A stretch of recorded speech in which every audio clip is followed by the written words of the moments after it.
Bonjour à tous, je suis Johanna Cohen du cours Anna. Alors, qu'est-ce que c'est que le cours Anna ? Le cours Anna, c'est une école des arts de la scène.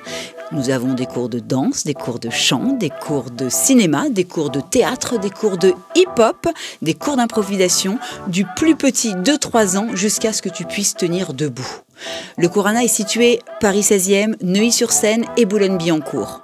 Mais le cours Anna, ce n'est pas uniquement des cours de théâtre, c'est également des podcasts. Et aujourd'hui, j'ai la grande chance, j'ai l'honneur de recevoir une chanteuse que j'admire beaucoup. Je vous présente Noé. Bonjour Noé. Bonjour Johanna. Mais tu es toute de rose vêtue. Toute de rose vêtue, absolument. J'adore. Comment ça va ? Bah écoute, ça va, je suis trop contente de te voir, je suis contente d'être là, c'est très chouette. C'est un beau studio, hein ? Oh, c'est beau, c'est neuf, ça brille.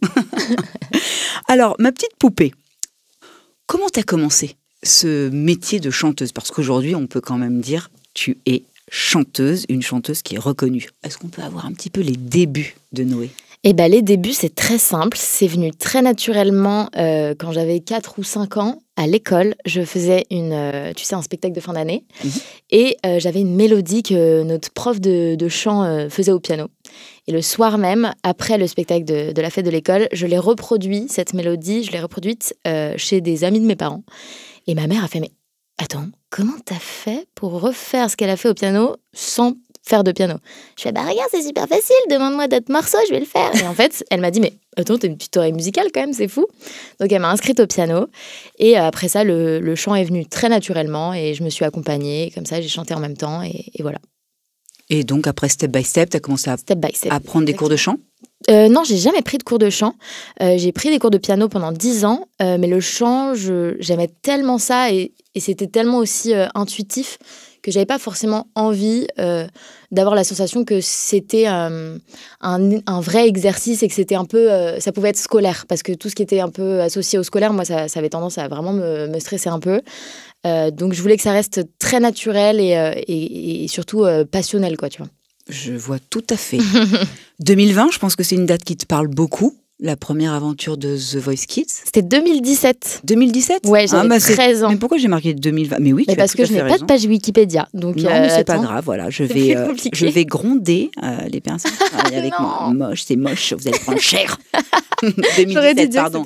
Tu as tout à fait raison. 2017, alors... j'avais 13 ans, donc première grosse aventure pour moi. Première aventure tout court, en fait. J'avais jamais fait de scène, à part les fêtes, les fêtes de l'école. Exactement. Donc, c'était une grosse aventure. Et c'est vrai que ce que les gens voient pas forcément, c'est qu'il y a plein de castings en amont, avant la première émission. Et ça a été des moments de rencontres incroyables. Moi, c'est vraiment ce que je retiens de The Voice. Et surtout, ça a été le moment où je me suis dit... alors moi, malheureusement, ils se sont pas retournés aux auditions à l'aveugle. C'est trop dur. Donc non, c'était un peu dur. Et en fait, je me suis dit, c'est un peu un moment charnière. Tu vois, soit je continue et je me dis que c'est pas grave, que c'est pas une fin en soi. Sauf que c'est vrai que quand on a 13 ans, on a l'impression que c'est la seule manière pour que ça décolle un jour, passer par ce genre de programme, etc. Oui, bien sûr, il faut. Hein. Exactement. Et en fait, non, je me suis dit que j'aimais trop ça pour arrêter. Donc j'ai pas lâché, j'ai continué. Et aujourd'hui, je suis très contente. Et aujourd'hui, il y a beaucoup de choses. Mais avant de parler de ton album, moi, je t'ai connue à travers déjà les réseaux sociaux, avant tout. Et une chanson qui m'a particulièrement touchée, particulièrement émue. Alors peut-être il y a des petites choses en moi qui m'ont sûrement fait penser à mes grands-parents. Adieu. Une chanson que tu as écrite. Exactement. Pour ton grand-père. Ouais. Est-ce que on pourrait avoir un petit aperçu de cette chanson ? Bien sûr, tu veux que je la chante un petit peu ? Ah bah oui. Avec la musique ou comme ça ? Ah non, avec la musique. Ok, allez. Quel cadeau. Il avait à peine 60 ans. Il était loin d'être arrogant. Mais maintenant qu'il est parti, je ne cesse de penser à lui.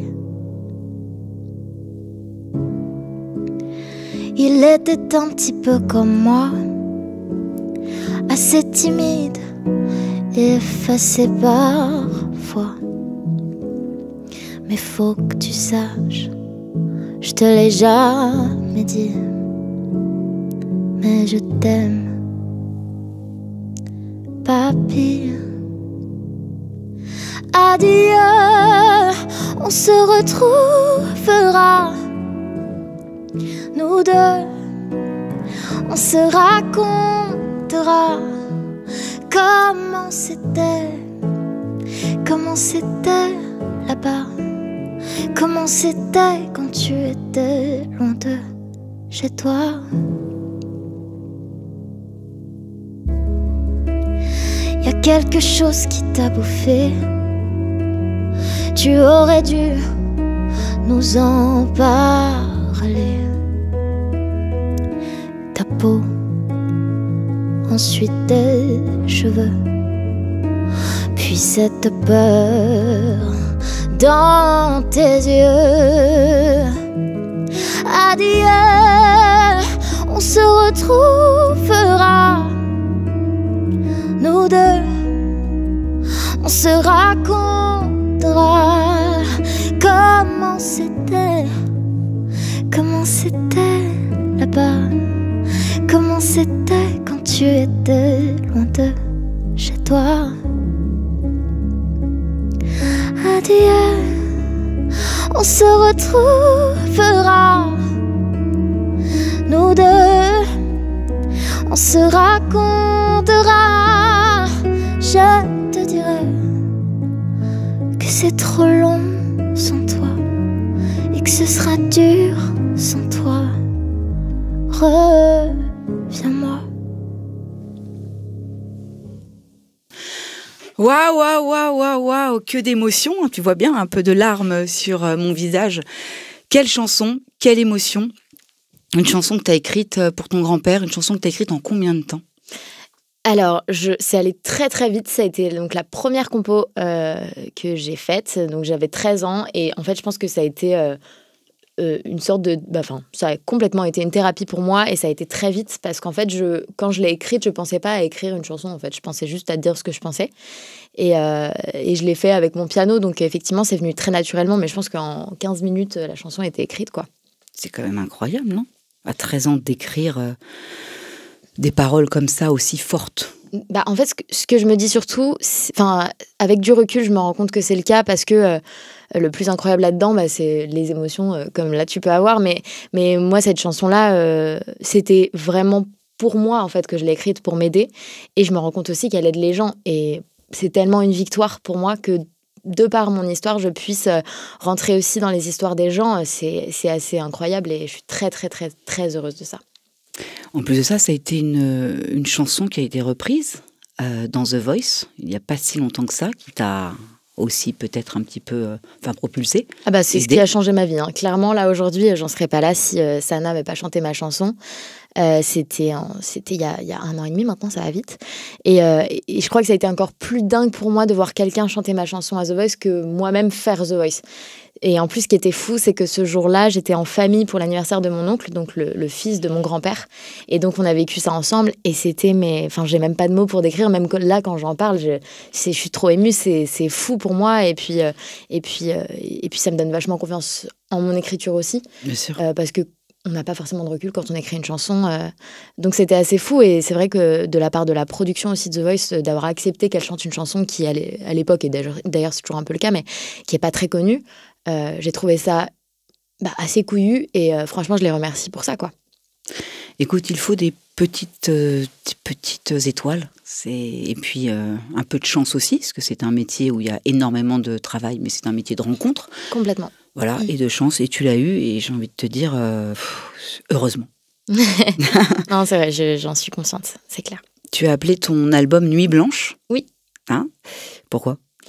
Parce que moi, j'allais dire le milieu de la nuit. Je vis la nuit. Voilà. C'est ça, on m'a toujours dit que j'étais un petit hibou. Non, c'est vrai que le jour, je suis pas toujours à l'aise dans la vie. Comme je le disais, mais même dans plusieurs chansons, je suis quand même assez timide. J'ai très peu confiance en moi, même si avec ce métier, je suis obligée de faire comme si. Mais au final, c'est pas du tout le cas. Et j'ai plein de moments où je suis pas très à l'aise en société le jour. Et c'est vrai que la nuit, j'ai la sensation que le monde est à moi, tu vois. Et je suis beaucoup plus à l'aise. Je suis beaucoup plus moi-même aussi. Et Nuit Blanche, parce que ces chansons, je les ai écrites beaucoup la nuit. Donc, je trouvais que ça avait pas mal de liens avec tout le processus d'écriture, quoi. Bah oui. Une personne que tu as rencontrée et qui t'a marqué pendant ton parcours, et puis pourquoi ? Il y en a tellement. Si, il y a le fils. En fait, c'est vraiment en fonction des commentaires qu'ils ont pu me faire qui m'ont vraiment touchée, parce que c'est lié aussi à toute l'éducation que j'ai reçue. Et je me disais à chaque fois que j'entendais ce genre de compliments, c'est trop cool, ma mère doit être fière, quoi. Honnêtement, je suis pas née dans une famille qui est fan de moi. C'est une famille hyper soutenante, mais très très objective aussi avec moi. Et par exemple, j'ai rencontré le fils de France Gall. D'ailleurs, c'est à la base lui qui a produit Dernier Lys, parce que je l'ai enregistré dans son studio. Donc c'est Raphaël Amburger. Et quand il m'a vu, il m'a dit « T'as quelque chose en plus, un peu comme ma mère ». Et il m'a dit « Ne le change pas, ça peut être clivant, mais c'est ta force ». Et franchement, moi, déjà France Gall, c'est une idole. Et de savoir que son fils me dit ça m'a beaucoup touchée. Et récemment aussi, Michael Goldman, que j'ai rencontré, que je connais depuis à peu près un peu plus d'un an, et qui, pareil, est très soutenant, et lui qui me complimente souvent sur mon écriture. Donc voilà, c'est des personnes comme ça que j'admire énormément, et qui me complimentent, mais qui me font des compliments qui me font vraiment plaisir, quoi. Tu es chanteuse, tu es interprète, mais tu es aussi auteur. Mm-hmm. Tu as écrit la dernière chanson pour l'Eurovision, pour Zoé Closure. Exactement. Comment ça s'est fait ? Comment cette rencontre s'est décidée ? Écoute, moi, j'avais pas du tout pensé à écrire, à être auteur. En fait, c'est un truc, moi, je voulais être chanteuse, mais j'avais pas réfléchi au reste. Et c'est quelque chose que j'adore faire depuis peu. Écrire pour les autres. Et en fait, mon éditeur m'a appelée en me disant que, en gros, il y avait plusieurs auteurs et compositeurs qui avaient... à qui on avait demandé d'écrire une chanson pour représenter la France à l'Eurovision Junior. Et il m'a dit, viens, on la tente. Et je lui dis, mais attends, mais moi, je vais me retrouver contre des auteurs qui sont quand même hyper connus dans le milieu, qui sont même d'ailleurs des chanteurs connus. Je ferai jamais le poids. Et il m'a dit, franchement, si je te propose, c'est que j'y crois un peu quand même. Donc, vas-y. Et donc, je l'ai tenté. On a trouvé, moi, j'avais écrit une chanson à la base qu'on a fait écouter à Zoé et à toute l'équipe. Et ils m'ont dit que le sujet était un tout petit peu trop vaste. Moi, à la base, cette chanson, elle parlait vraiment d'une petite fille qui veut rendre fière sa famille, qui veut prendre une sorte de revanche sur la vie aussi, tu vois, sur ces années où elle n'était pas sûre d'elle, etc. C'était un peu mon histoire aussi, tu vois. Et après, en fait, ils m'ont dit, est-ce qu'on peut pas trouver un sujet un peu plus... fort. Voilà, c'est ça, un peu plus engagé, quoi. Et je dis, si, moi, c'est sûr qu'il y a quelques phrases dans cette chanson qui me font penser au harcèlement, avance vers la victoire, plus peur d'aucun de ses regards. Et je me suis dit... Alors, évidemment, j'ai demandé à Zoé si ça avait été son cas, parce qu'il était hors de question qu'elle porte un combat qu'elle n'a jamais vécu. Voilà, surtout le harcèlement, c'est quelque chose, quand tu le vis pas, tu ne peux pas l'interpréter, tu peux pas l'incarner, tu vois. Et donc, on lui a demandé si ça a été le cas. Malheureusement pour elle, elle s'est fait harceler pendant ses années scolaires. Et donc, ça a été super de porter ce combat ensemble. Et donc là, tu as décidé... de réadapter. Absolument. J'ai fait une réécriture du coup de tout le titre, toujours en étant sûre parce qu'on n'a pas tous les mêmes histoires non plus, tu vois. Donc en essayant de me rapprocher le plus possible de Zoé, et puis on a peaufiné quelques mots ensemble aussi pour qu'elle ait sa touche, c'est hyper important aussi. Et quel carton ? Ouais, fou, non ? Non, mais dingue. En vrai, c'est fou. Quand on a gagné, en fait, j'avais même pas réfléchi à l'option qu'on remporte en plus le concours, quoi. Donc, dingue.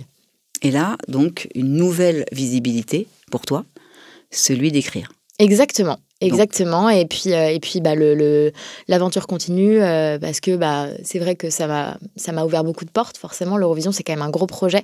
Donc, les gens maintenant me font plus confiance parce qu'ils connaissent un peu mon prénom. Ah oui, évidemment. Et puis, c'est vrai que j'ai cette chance aussi d'être jeune. Tu vois, j'ai 22 ans depuis 3 jours. Et c'est vrai que j'ai la chance d'être proche des artistes, puisque c'est des artistes qui ont mon âge ou qui sont plus jeunes. Donc, c'est plus facile pour moi de les comprendre, en fait. Donc, je pense que c'est ce ce qu'ils jouent aussi. C'est un peu ma force, malgré moi. J'y suis pour rien, mais c'est vrai que je connais leurs histoires et je sais ce qu'ils peuvent penser, donc c'est plus facile. Zoé, mais pas que. Pas que. Elena. Elena, Ah. ma petite chouchou. Non, franchement, c'est génial. Elena, ça s'est fait avec Dany Terreur et Alice et moi. 2 artistes que j'aime beaucoup et avec qui j'ai travaillé déjà sur mon projet, sur le projet d'autres personnes. Et en fait, ils m'ont appelé 3 jours avant le studio en me disant, écoute, pareil, Elena, il lui faudrait un single. Est-ce qu'on peut dire 2 mots sur cette jeune fille, d'où elle sort? Alors, Elena, elle a fait la Star Academy. Elle est demi-finaliste de la Starac. De cette année. De cette année, absolument. Et c'est une jeune femme qui a beaucoup touché, je pense, les Français parce que c'est au départ une jeune femme qui s'excuse d'être là, qui, encore une fois, n'a pas du tout confiance en elle, qui se demande si elle a sa place. Et en fait, elle s'est déployée aux yeux de millions de Français. Et c'est ça qui a touché les gens. Elle est restée hyper naturelle, hyper humble. Et en fait, elle s'est rendue compte qu'elle avait énormément de talent et que sa voix pouvait toucher des millions de gens. Et nous, on a voulu écrire sur cette histoire-là parce que c'est ça qui nous a touchés chez elle. Moi, j'ai aussi, pareil, beaucoup regardé la Starac. Donc, c'était plus facile pour moi d'écrire une chanson pour elle avec Alice. Et apparemment, quand ils lui ont fait écouter le titre, parce que donc elle a reçu plusieurs titres évidemment, et ils lui ont fait écouter le nôtre, et elle s'est mise à pleurer au moment. Comme moi. Exactement. Et elle a dit mais cette chanson, c'est moi quoi. Elle a été écrite sur mesure, et c'est vrai qu'elle avait peur à l'idée de savoir que des auteurs allaient écrire une chanson pour elle. C'est vrai qu'on a toujours peur que ce soit pas des mots qui nous appartiennent, et que ce soit pas une histoire qui nous appartienne. Et donc là, elle était très touchée évidemment. Elle a réécrit après, elle a réadapté, elle a changé quelques phrases pour que ce soit encore plus adapté à elle. Mais voilà, c'était un beau travail d'équipe pour le coup, c'est assez chouette. Ok, donc c'est vous qui êtes allé la chercher, si j'ai bien compris. C'est ça, ouais. Okay, donc c'est des petits conseils que tu pourrais donner à tous ces jeunes, que ce soit ceux du Courana ou même d'ailleurs, d'aller casser les portes, de ne jamais baisser les bras, de toujours avoir confiance et de garder cette croyance. Complètement. Ben, moi, pour le coup, en plus, je viens pas de Paris, je viens de Nantes, et donc c'était encore plus difficile d'avoir accès à ce milieu-là, qui est déjà hyper fermé. Très fermé. Et en fait, depuis très petite, moi, c'est vraiment dans mon tempérament, et c'est assez spécial d'ailleurs, parce qu'il y a une vraie dualité entre le fait que j'ai pas confiance en moi et que je m'excuse d'être là, et en même temps, l'envie inarrêtable de défoncer les portes, quoi. Et c'est vrai que je l'ai toujours fait. J'ai jamais trop peur, d'ailleurs, peut-être que parfois je suis too much, mais j'ai jamais peur de relancer les gens, parce qu'en fait, il faut savoir que dans ce milieu-là, personne nous attend. Quand on n'est pas Angèle en tout cas, et donc il faut montrer qu'on est là, il faut montrer qu'on est toujours là et qu'on est toujours autant motivé, et il faut jamais oublier qu'on est moteur de notre projet et que personne ne le fera à notre place, donc il faut jamais avoir peur d'enfoncer les portes. Il faut y aller. Absolument. Il faut tout casser. Complètement. Et puis il y a des moments où ça marche pas, et c'est pas grave en fait, on y retourne. Et on y retourne, et c'est pas la première porte, c'est la deuxième. Exactement. Voilà, il faut se former, il faut travailler.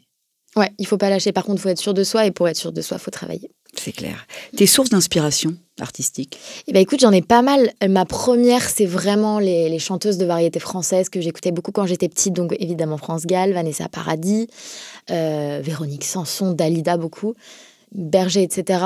Et très récemment, enfin depuis 2-3 ans, depuis que j'ai découvert qu'en fait j'avais aussi une vie de jeune fille en fait. Donc, depuis que je sors un peu en soirée, j'ai découvert la techno et l'électro, et je suis très fan, et je trouve que ce mélange de variété techno-électro peut être vraiment intéressant. Et donc là, on est en train de travailler sur un potentiel album, en tout cas sur de nouveaux titres. On ne sait pas du tout si ça sortirait un jour ou pas, mais en tout cas on est en train de bosser dessus, et j'ai vraiment envie de mettre ça en avant, cette grosse dualité entre ces deux univers qui sont hyper différents, quoi. Ouais. Est-ce que tu aurais des petits conseils, alors là vraiment pour les petits chanteurs, pour tout ce qui est échauffement de voix? Est-ce que tu as des petits tips, des petites techniques comme ça que tu peux leur donner? Parce que, ok, tu n'as jamais pris de cours de chant étant jeune, entre guillemets, c'est-à-dire que là, tu n'as que 22 ans, tu es encore bien jeune. Dans des années jeunesse. Tu te fais quand même coacher? Alors, non. Et c'est pas bien du tout. Toujours pas? Toujours pas. Et Zéro cours de chant depuis 22 ans? Rien toute seule, autodidacte aussi? Ouais. Ah, eh ben. Ouais, mais en fait, ce qui est bien, moi je suis pas du genre à dire aux gens de prendre des cours de chant pour la technique. Par contre, enfin si justement, pardon, pas pour avoir une jolie voix, mais par contre pour muscler, parce que c'est un muscle, les cordes vocales, et c'est du coup ça s'abîme si on les entretient pas. Et moi je suis jeune encore, donc je sens pas du tout qu'ils s'abîment, mais c'est sûr que si je continue à faire toute seule et à pas m'échauffer, à un moment mes cordes vont me lâcher. Donc, c'est hyper important, rien que pour apprendre la technique, comment ne pas s'abîmer la voix, surtout ne pas forcer, être au bon moment, au bon placement aussi dans la gorge. Il y a plein de trucs à apprendre que je ne connais pas encore. Et ça, vraiment, ça va devenir un peu une urgence quand je vais commencer à faire des concerts, quoi. Ah, ok, donc tu envisages quand même, complètement, dans l'avenir, écoute, si on peut t'aider. Mais grave. Dans tous les cas, avec grand plaisir. Tu m'as dit depuis le début un peu timide, un peu réservé, un peu stressé aussi parfois. Comment ça se gère, ce stress? En plus, là, tu as fait quand même quelques scènes. Ouais. Ça se passe comment avant? Mais écoute, étonnamment, j'étais beaucoup plus stressée quand j'étais en cours au fond de la classe et que quand je levais la main, tout le monde se retournait vers moi que quand je monte sur scène. C'est un peu Disney ce que je dis, mais vraiment, je pense que c'est aussi pour ça que j'aime ce métier, c'est que je m'y sens à ma place et que, contrairement à dans la vie un peu de tous les jours, je m'excuse pas d'être là et je me sens un peu plus légitime, même si évidemment il y a encore du boulot. Mais non, c'est vrai qu'en plus, même presque plus les salles sont grandes, moins ça m'angoisse. C'est plus de l'excitation, de l'euphorie et de l'adrénaline, mais c'est vrai qu'il n'y a pas du tout de stress en fait. Comme, encore une fois, je pense que ça joue, mais comme je connais mon sujet par cœur, puisque je l'ai travaillé nuit et jour, je pense que il n'y a pas le stress d'échouer, tu vois. C'est ça. Donc il faut travailler, il faut être formé au maximum pour, j'ai envie de te dire, monter sur scène et ne plus avoir cette peur et cette crainte. T'as jamais eu un problème avec le regard des autres? Ah si, mais même aujourd'hui, et je le dis souvent, surtout quand je fais des premières parties, c'est un peu particulier comme exercice parce que les gens sont absolument pas là pour toi, à part ta maman dans la salle. Mais je dis souvent que j'ai pas peur qu'on m'aime pas, j'ai peur qu'on me déteste. Et c'est très différent. Et je pense que c'est évidemment des petits souvenirs de quand j'étais plus jeune où j'ai la sensation, mais en fait, je me rends compte que c'est toujours le cas aujourd'hui. Que le jugement, l'être humain est vraiment très violent. Très méchant. Et j'ai même, je sais même que dans ce milieu-là, il y a des gens qui ne me connaissent pas et qui me détestent, alors qu'on ne s'est absolument jamais rencontrés. Du coup, j'ai pas peur du regard des autres par rapport à mon éducation et mes valeurs parce que je les connais et parce que j'ai suffisamment confiance en ma mère, par exemple, pour m'avoir inculqué les bonnes choses. Par contre, effectivement, moi, c'est tout ce qui est lié plutôt au physique qui me dérange beaucoup. Et c'est vrai que sur les réseaux sociaux, je supprime aucun mauvais commentaire, par exemple, sauf quand ça s'attaque à mon physique. Là, c'est un truc où je suis tellement en zone de danger et d'inconfort que ça... Comment tu gères ça? Je me montre peu. C'est ce que je fais, c'est ma technique. Si vous me suivez sur les réseaux, vous verrez que, à part les photos, les vidéos par exemple où je chante, parce qu'en plus quand on chante, on a forcément des mimiques et puis c'est pas naturel, on a une ouverture de bouche un peu plus prononcée que dans la vie. Du coup, je montre que la moitié de mon visage, ou je me montre pas, ou je me montre de dos. Ce qui te dérange moins quand tu es sur scène? Ce qui me dérange pas du tout quand je suis sur scène parce que je suis plus loin. Et puis parce que les gens sont beaucoup moins méchants en vrai. Ouais. Tu as d'autres passions que la musique? En fait, je me rends compte que je suis très passionnée par l'art en général. C'est un peu marrant, mais ma mère se moque souvent de moi, mais j'ai beaucoup de phases. Tu sais, j'ai des phases où je vais me lancer à fond dans la peinture alors que je sais pas du tout peindre, mais je vais me dire que je vais ouvrir une expo, tu vois. C'est très grave. Après, je me fais des sessions dessin, des sessions lecture, alors que je lis jamais, mais je peux lire 3 livres en une journée parce que c'est une phase. Enfin, voilà. En fait, j'aime bien, je pense, découvrir d'autres choses et avoir la sensation que je maîtrise tous les arts, alors que pas du tout. J'aime beaucoup la danse aussi. D'ailleurs, je peux pas trop en dire, mais il y a un projet qui va sortir, je ne sais encore pas quand, mais où je me suis un peu challengée, où je me suis mise à danser, entre gros guillemets, mais plutôt à me mettre en mouvement, chose que j'osais pas du tout faire avant. Et voilà. Je vais vous annoncer un scoop, Danse avec les stars, saison 2028. Ouais, donc non, l'art en général me passionne beaucoup. Ouais. Donc les arts de la scène, c'est quelque chose que tu préconises pour les kids, que ce soit du théâtre, du chant, de la danse? Exactement, c'est ce que j'allais dire. Moi, j'ai fait 10 ans de danse classique, j'ai fait 10 ans de théâtre aussi, et ça m'a beaucoup aidé à comprendre mon corps, et puis le théâtre, beaucoup aussi à m'exprimer. Parce que c'est vrai que je me rendais compte quand on avait des oraux au lycée, au collège, j'étais quand même contente d'avoir fait du théâtre, parce que y a ce côté un peu acteur que j'aime bien, et puis même l'éloquence, tu vois, on t'apprend à articuler, on t'apprend à parler fort. enfin, avoir la voix qui porte. Et ça aide beaucoup aussi au regard des autres. Le théâtre, quand il faut faire une impro devant 20 filles de ton âge, parce que moi, c'est plutôt les gens de ma génération qui m'angoissent un peu, qui me font peur, qui en tout cas me jugent en général. C'est beaucoup plus facile quand on a fait 10 ans de théâtre, quoi. C'est clair, je suis tellement d'accord avec toi. Des petits conseils aux petits chanteurs qui ont envie de se lancer dans le métier, mis à part de ne jamais lâcher?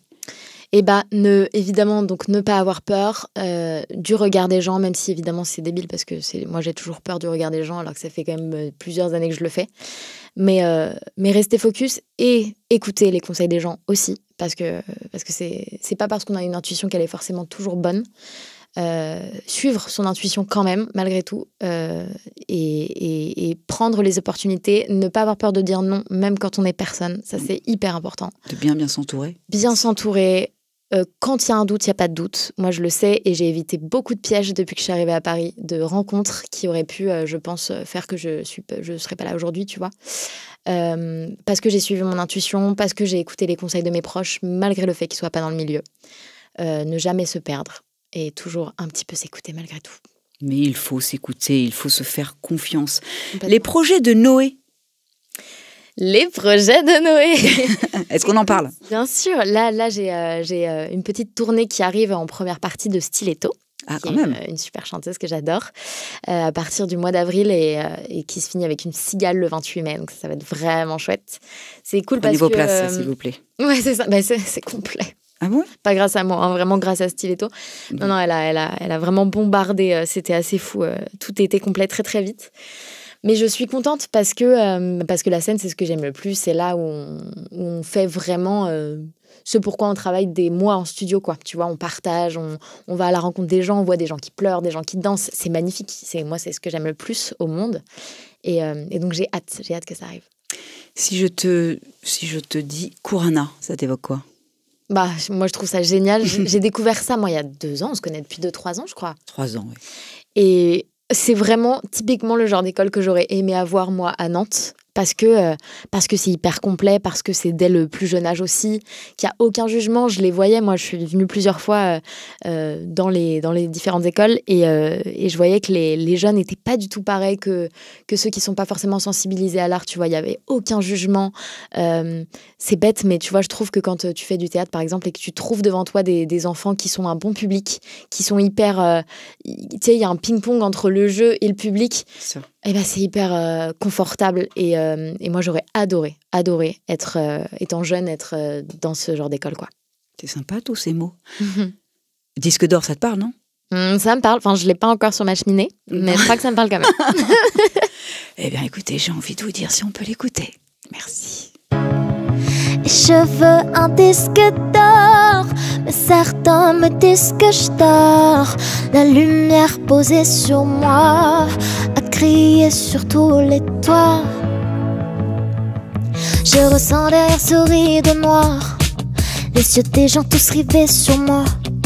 Et quand je chante mes plus belles histoires, j'ai l'impression de faire comme Barbara. Il se fait tard dans cette chambre étroite. J'ai écrit toutes mes peines et mes ratures. Je me demande si tes mains sont moites. Chérie, demain encore m'aimeras-tu? Et sur cette terre, mes mains danseront. Elles feront valser les mots que j'embrasse. Et si je pleure parfois, j'ai des frissons. C'est bien pour cacher mes mots, mes angoisses. Et certains me disent que je dors. La lumière posée sur moi a crié sur tous les toits que je veux mon disque d'or. Je veux chanter à l'Olympia, les mettre tous d'accord, car ma place je la veux là. Un jour je partirai écrire ma vie dans la ville où mon cœur s'est emporté, et j'irai montrer ma voix à Paris. C'est là où pour moi tout a commencé. Et même si parfois tout autour de nous tout se détruit comme un château de cartes, c'est vrai, ouais, c'est comme une histoire d'amour. On s'aimait bien moi avant que tu partes. Mais certains me disent que je dors. La lumière posée sur moi a crier sur tous les toits que je veux mon disque d'or. Je veux chanter à l'Olympia, les mettre tous d'accord, car ma place je la veux là. Quand tous ces gens me regardent, tous ces gens me remarquent, je suis une autre moi. Tous les souvenirs que je garde, cette envie qui me tarde, je veux juste être là. Et je veux un disque d'or, mais certains me disent que je dors. La lumière posée sur moi, à crier sur tous les toits que je veux mon disque d'or. Je veux chanter à l'Olympia, les mettre tous d'accord, car ma place je la veux là. Je veux un disque d'or. Waouh! Moins de larmes. Non, plus de larmes, du rythme et tout péchu. T'as une grande force. Tu sais ce que c'est? C'est ta signature vocale. Vraiment. Pareil. Ah bah tu vois. C'est à la fois ma force et ma le... faiblesse, je pense aussi. Oui, tu vois. oui, mais cette signature vocale que tu as, moi je pourrais te reconnaître, mais à travers mille chanteuses. Et ça, garde ça, vraiment. Eh bien écoute, moi le cours Anna te souhaite plus qu'un disque d'or. Vraiment. Tu mérites plein de belles choses. Tu es une femme admirable sous tes hauts de tes 22 ans. 22 ans, c'est incroyable, la maturité que tu as. Garde cet entourage. Je pense qu'il est bienveillant. Et voilà, une très belle carrière pour toi. Merci Johanna, merci beaucoup. Et ben voilà, Ah oui. Oh. Oui, pardon, c'est vrai. Nous avons une petite surprise parce que je crois que mon petit doigt m'a dit qu'il y a quelques jours c'était ton anniversaire. Alors, happy birthday, joyeux anniversaire. Oh merde, j'ai soufflé en rigolant. Ah non, mais c'est pas grave. Merci. Oh, Voilà. Vous êtes trop chou. Ça me touche beaucoup, c'est adorable. Petit cadeau.